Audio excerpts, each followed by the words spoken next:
Hello, it's Jay here again and welcome to another tutorial.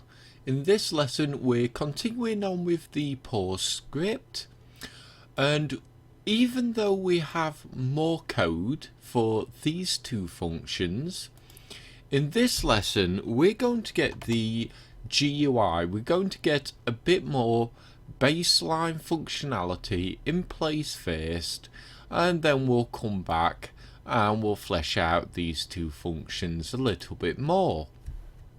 So I'm going to come here right at the very bottom, and of course it can be of type void, and we use the on GUI. We'll open and close, open, and we'll close again. Okay, we'll come inside and we're going to say GUI dot skin dot label dot, and we want the font size, and we're going to make this equal to 20, and we'll close the line off. So we'll get it into the comments. We'll say set GUI font size to a value. Obviously you can write in the numeric value, but I'll just put value because you'll probably want to change this to whatever suits your particular project. So this is how we can define a font size in code, and I've done it this way just because I thought it might be interesting to a few of you who may not know how to do this. So hopefully that helps some of you out, and then we'll continue on. So we'll say if, and we'll open and close brackets, we'll open and close.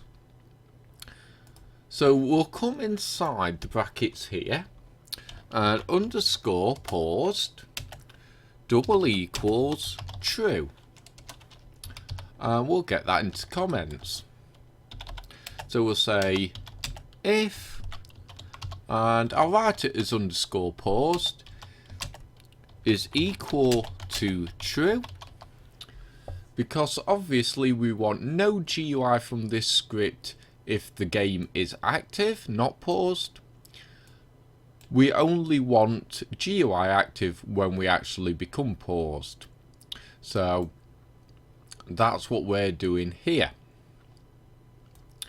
So let's come inside there, and the first thing we want to do is we have a background texture. We created a variable so we can assign one in script. So again, if any of you already haven't done, just create an empty game object. I've just called mine game manager, and it'll be for miscellaneous scripts like the pause, and I've just assigned the script, and I'm just going to use a simple black background for my pause.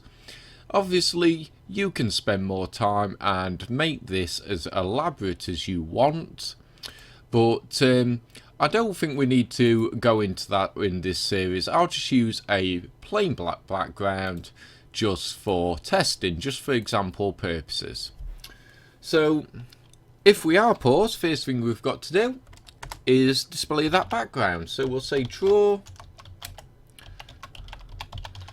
background texture, and we'll come below there and we'll say GUI dot draw, and we want the draw texture, open, and of course it's of type new rect, and we open brackets again, and we want to set it at 0, 0, and we'll comma again. So we've been through this before. 0, 0, the corner of the screen, and then we want to display it by the screen dot width, and comma, and screen dot height. We'll close the line off and we'll input a comma as well. So in the very corner of the screen, 0, 0, and then we draw it by the entire screen width by the entire screen height. And then we just need to put in what we want to draw. And of course, it's the pause background. Underscore pause background, close the brackets, and we'll close the line off. And we'll come below here. So we're going to say GUI dot, and we want label. We'll open brackets, new, and of course rect again, and we'll open brackets again. And we're going to say screen dot width divide by 2 minus open brackets underscore, and we want the pause button width divide by 2. We'll close brackets there, and we'll just put a comma in. So we want this label we're going to create in a minute to be displayed at half the screen width, but we also don't want it drawing from half the screen, because it will start drawing here and go out to the right. So we want to set it in to the left by half its width, and the width it's going to be is the pause button width. So we want half the screen and half the pause button width, and that way it should be absolute plumb center.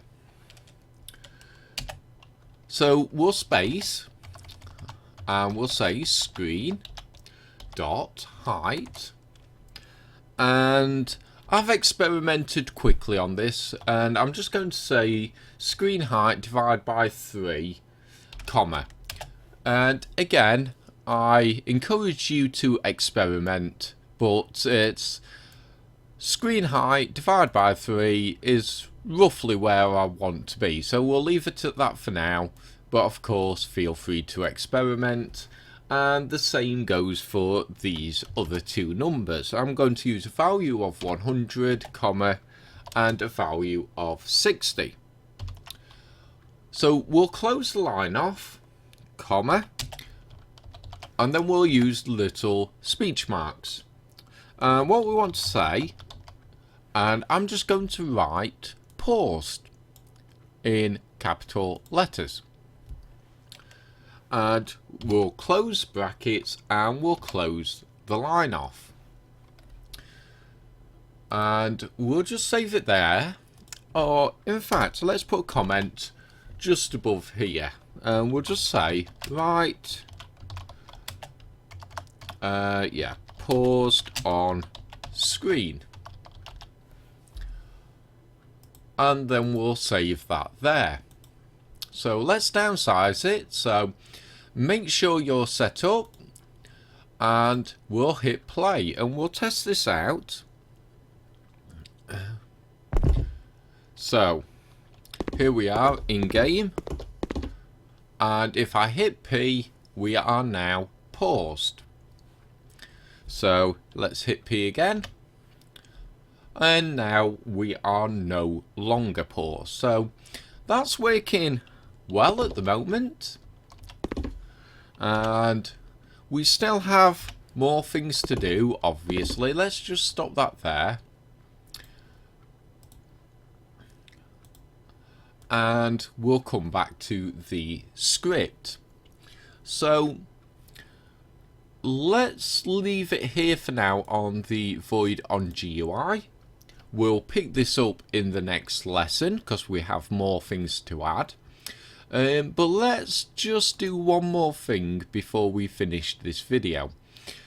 I'm going to show how this works. So if we start the game up, and I'm in console, so if I just bring my cursor down, we can ignore these two because they're to do with the health. Let's look at this, game not paused.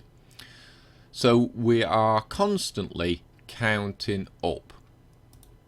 Just stop that there and clear there, and we'll come back to the script. So obviously this state is active, and first thing it's doing is displaying the debug log. but how much of this code is it actually reading? And as I said, when we come to the game paused function, we set is pause active to true. When we unpause the game, it skips over this to begin with the first time it reads this block, because pause active is still true. It then reads these and then sets it to false, so that when it returns to the beginning, it should just return. It shouldn't be reading this code, and we can test that quite easily. You don't need to do this, but I'll just show you for testing. We're going to cut the debug log, and we can put this anywhere, but we'll put it at the bottom for now, and we'll just save that off. Let's downsize the script. Don't worry about the error, that will go shortly as we finish the GUI. And let's hit play. So we're getting no debug log now. Let's pause the game. Okay. Now, as we can see, game paused is active, and we can see the counter there. Just clear that down a second. So, game paused, running. Let's come back to the game.